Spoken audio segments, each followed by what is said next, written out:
Olá! Hoje a gente vai fazer uma exploração bem legal aqui, mergulhando nos trechos de A Liberdade da Vida, sabe? Um livro da Annie Payson Cole. Um material bem interessante mesmo. Pois é, e pelo que a gente viu, a ideia central parece ser essa busca por uma liberdade genuína, que vem de dentro. Como lidar com tensão, preocupação, medo, essas coisas que, acabam limitando a nossa vida. Exatamente, barreiras internas que a gente mesmo cria muitas vezes. Isso. E os capítulos que a gente analisou aqui são bem variados, né? Vão desde, assim, como trabalhar e até dormir melhor. Sim, até como lidar com aqueles medos que paralisam, sabe? Exato. E autoconsciência, circunstâncias difíceis, o relacionamento com outras pessoas. É quase um mapa, né? De como a nossa cabeça, a nossa atitude molda tudo lá fora. O mapa interno, pode-se dizer. Perfeito. Então, a nossa conversa hoje vai ser para tentar extrair as ideias-chave, os pontos mais práticos desse material, buscar os insights, né? Para ver como a autora sugere alcançar essa vida mais serena, talvez, mais livre, mais eficaz. Com certeza.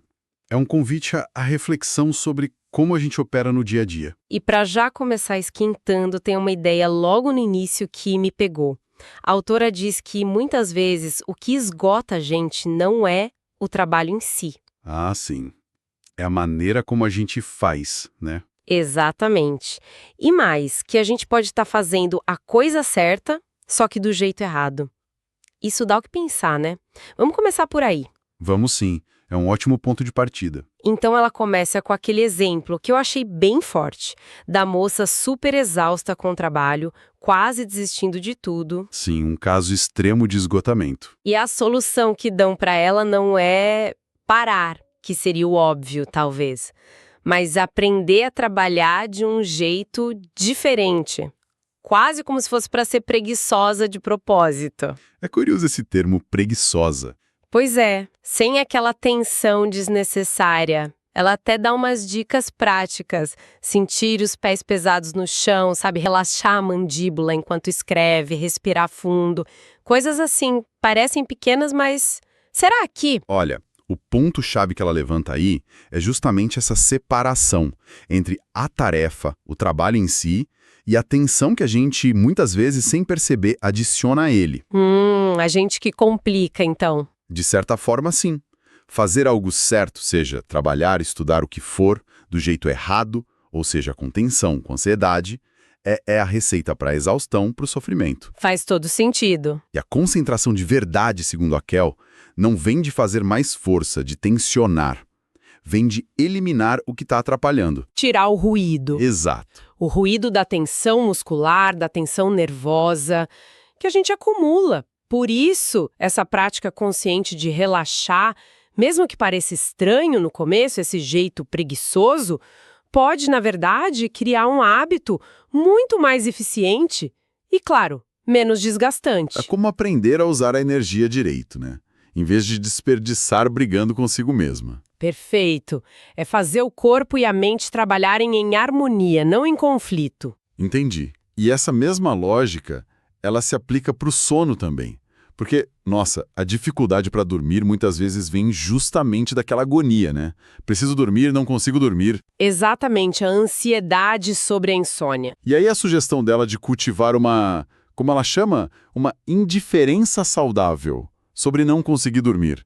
Só quase como uma provocação para quem tá ali rolando na cama. Parece contraintuitivo, né? Mas é aí que tá o pulo do gato. Lutar contra a insônia, ficar brigando com a vigília, geralmente só piora as coisas. Alimenta o problema. Isso. A Kel propõe 5 passos para ajudar um cérebro que está, assim, cansado demais a se preparar para o sono. Primeiro, essa tal indiferença, aceitar a possibilidade de ficar acordado, sem entrar em pânico. Isso já tira um peso enorme, sabe? O peso da obrigação de dormir. Tira a pressão. Exato. Segundo, focar a mente em algo simples, a respiração, por exemplo. Algo para desviar o pensamento daquela preocupação fixa. Terceiro, relaxar o corpo conscientemente. Soltar mesmo. Quarto, respirar ar fresco de forma suave, ritmada. E quinto, se a pessoa continuar acordada, talvez uma nutrição leve, como ela sugere, um leite morno. A ideia não é forçar o sono a vir. É criar as condições para ele chegar. Perfeitamente. Criar as condições ideais para ele chegar naturalmente. E isso é o oposto de tomar remédio para dormir, né? Que ela critica bastante, por achar que enfraquecem o sistema nervoso e a nossa própria força de vontade ao longo prazo. Entendi. É preparar o terreno, não forçar a colheita. E falando em não forçar, tem outro conceito dela que é muito poderoso. A tal da não resistência. Ah, sim. Central no pensamento dela. A analogia que ela usa do homem segurando o atiçador quente, reclamando da dor, mas sem largar, nossa, é muito impactante. É fortíssima, porque ilustra bem o que ela quer dizer. Que a gente faz igual com o que é desagradável na vida. Resiste, briga, isso só prende a gente mais ainda naquilo. Ela fala até de resistir a um resfriado, a uma dor, e que essa luta interna atrapalha a própria cura natural do corpo. Exato. E é super importante entender o que ela quer dizer com não resistência, né? Não é ser passivo, apático ou fraco, de jeito nenhum. Não é se entregar. Não. Pelo contrário, é uma atitude ativa da vontade, uma decisão consciente de aceitar aquilo que, naquele momento específico, a gente não tem como mudar. Aceitar o fato presente. Isso. Porque a resistência mental, aquele não aceito isso, odeio sentir isso, gera uma contração física real no corpo, uma tensão. E essa tensão prejudica a circulação, interfere nos processos naturais de cura. Entendi. A mente travando o corpo. Exato. Já a não resistência, essa aceitação ativa, relaxa. Relaxa o corpo, relaxa a mente.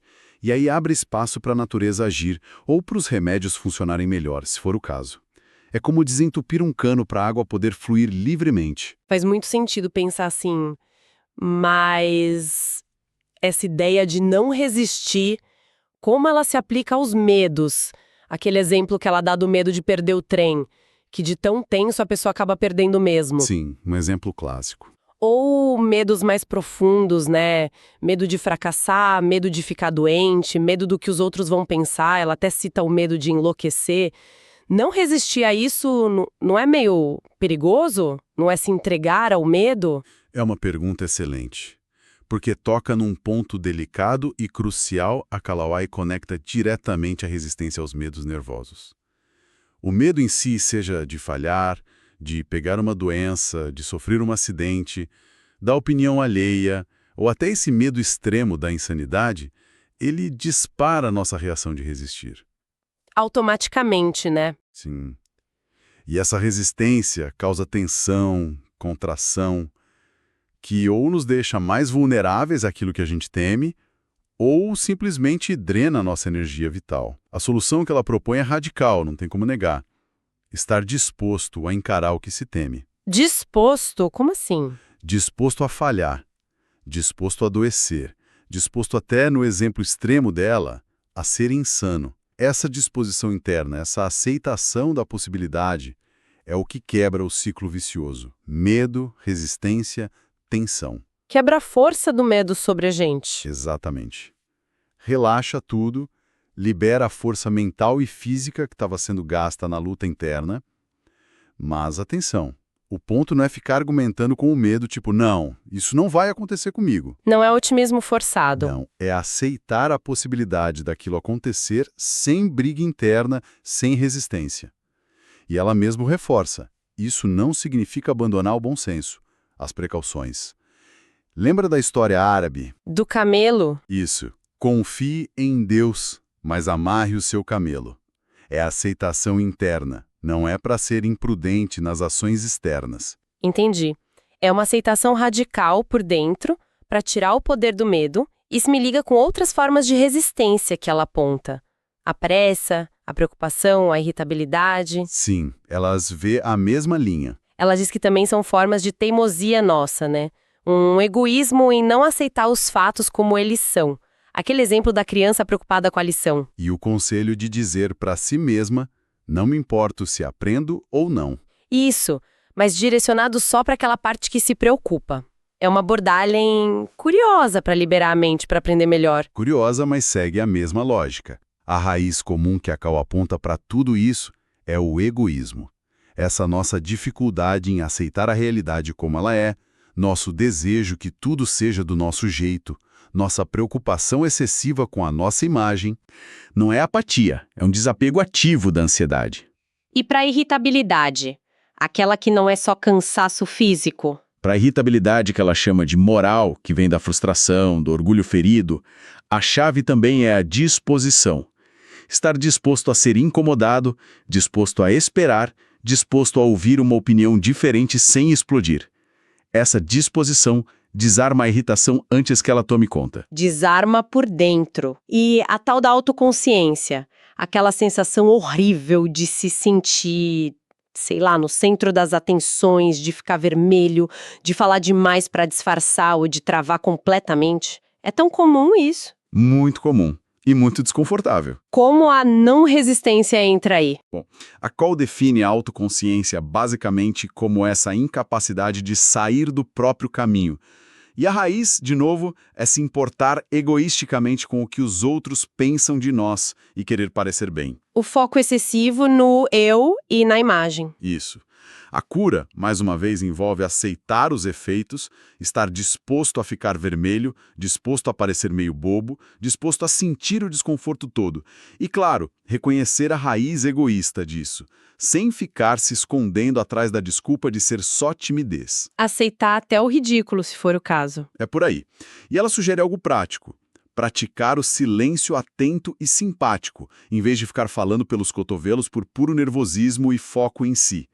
O interessante é que, segundo ela, superar a autoconsciência comum no medo de palco, por exemplo, não apaga a sensibilidade da pessoa. Ah, não. Não, mas direciona a energia. Em vez da energia ser toda consumida pelo eu que está sendo julgado, ela fica livre para ir para a tarefa, para a arte, para a conexão real com os outros. Aquilo que era gasto na preocupação com a imagem fica disponível para ser usado de forma construtiva. Faz sentido. É liberar energia para o que realmente importa. Parece que essa mudança de foco interno é a chave para muita coisa que ela fala. Isso me lembra outro ponto forte, a visão sobre as circunstâncias. Ah, sim. Bem otimista, de certa forma. É. Mesmo as mais difíceis, ela diz, são sempre oportunidades, não becos sem saída. A analogia do jogo de xadrez difícil, que estimula o jogador. Ou a história do menino que quase foi atropelado. Isso. E diz, tá tudo bem, só tá diferente. É uma virada de chave incrível na perspectiva, né? Totalmente. A proposta dela é, em vez de ficar resistindo, reclamando, se sentindo vítima da situação, buscar ativamente a porta da oportunidade que toda situação, por pior que pareça, oferece. Sempre tem uma porta. Segundo ela, sim. E a não resistência à aceitação, a disposição de estar ali, é o que limpa a nossa visão para a gente conseguir enxergar essa porta. Se ajustar a um ambiente difícil, a pessoas complicadas, em vez de só brigar ou fugir, isso constrói força de caráter. É um treino. Um treino de adaptação e crescimento. Exato. E ela observa algo interessante.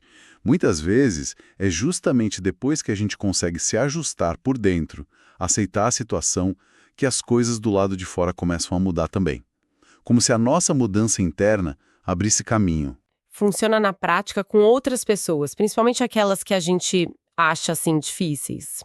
Ou que agem de forma injusta com a gente, porque aí a vontade de resistir, de bater de frente é enorme, né? Ah, com certeza. É aí que o princípio fica talvez mais desafiador, mas também potencialmente mais libertador. O ponto fundamental que a Cal traz é: olhe para dentro primeiro. Sempre começa na gente. Sempre. A causa do nosso sofrimento com o comportamento do outro, por mais irritante e injusto que for, não está primariamente na ação dele, está na nossa reação interna, no nosso ressentimento, na nossa resistência, na nossa vontade própria ferida. Nossa, isso é forte. Quer dizer que a liberdade não vem de mudar o outro. A liberdade vem de mudar a nossa reação interna.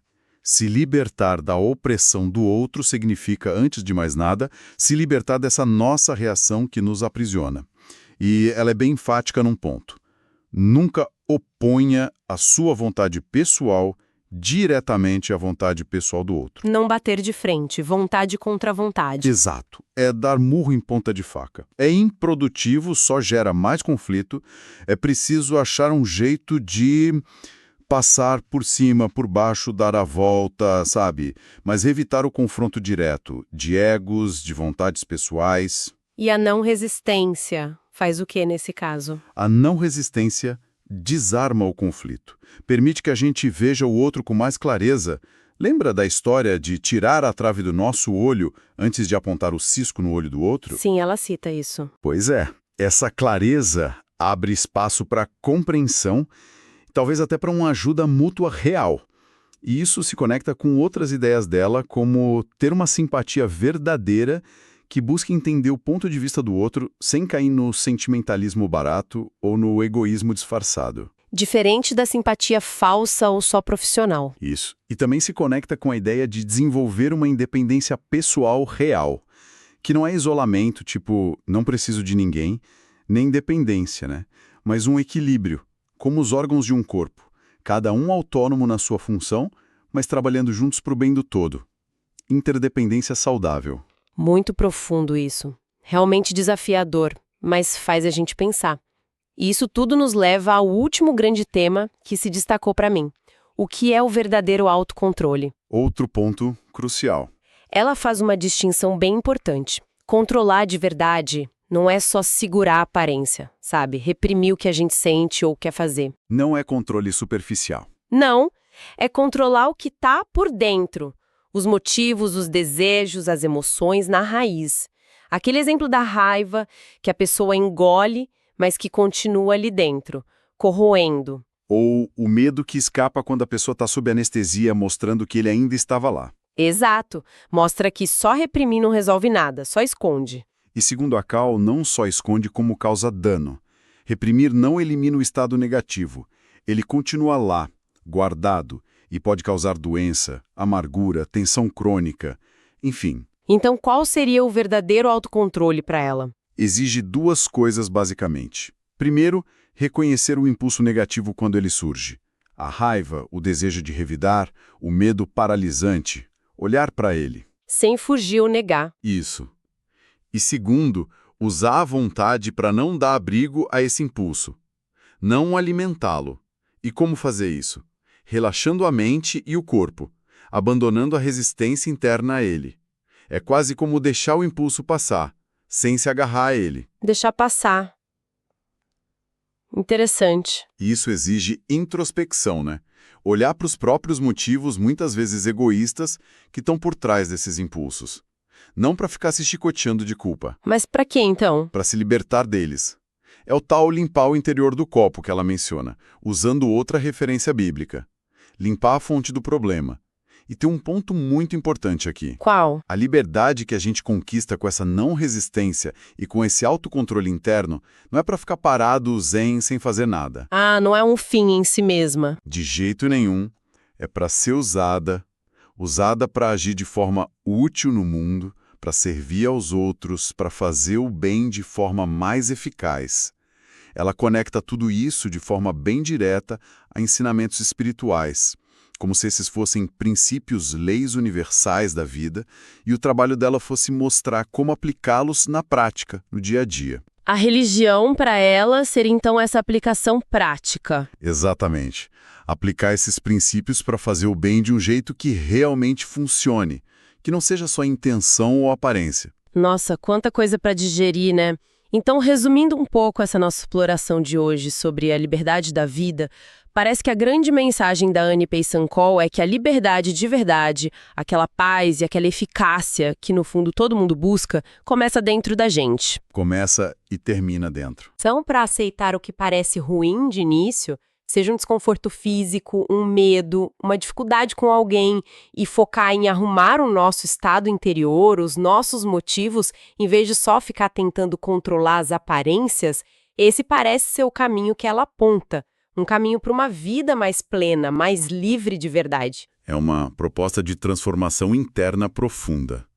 E fica uma reflexão final que essas ideias todas trazem, algo que ela mesma sugere lá no comecinho do material que a gente viu. Qual seria?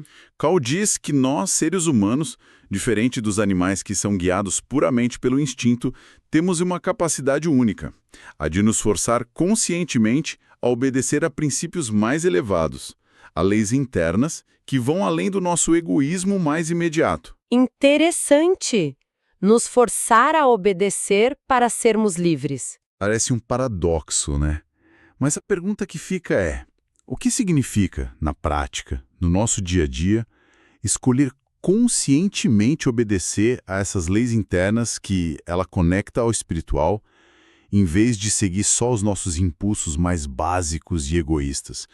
Como essa escolha consciente, essa autodisciplina direcionada para algo maior que o próprio ego, poderia redefinir o que a gente entende por liberdade? E como isso poderia destravar o nosso potencial? Uau! Fica aí para a gente continuar pensando. Com certeza. Um pensamento e tanto para a gente levar daqui. Agradecemos muito por terem nos enviado esse material tão rico para nossa análise hoje e esperamos que essa nossa conversa sobre os insights da Annie Payson Cole tenha sido útil e, quem sabe, esclarecedora.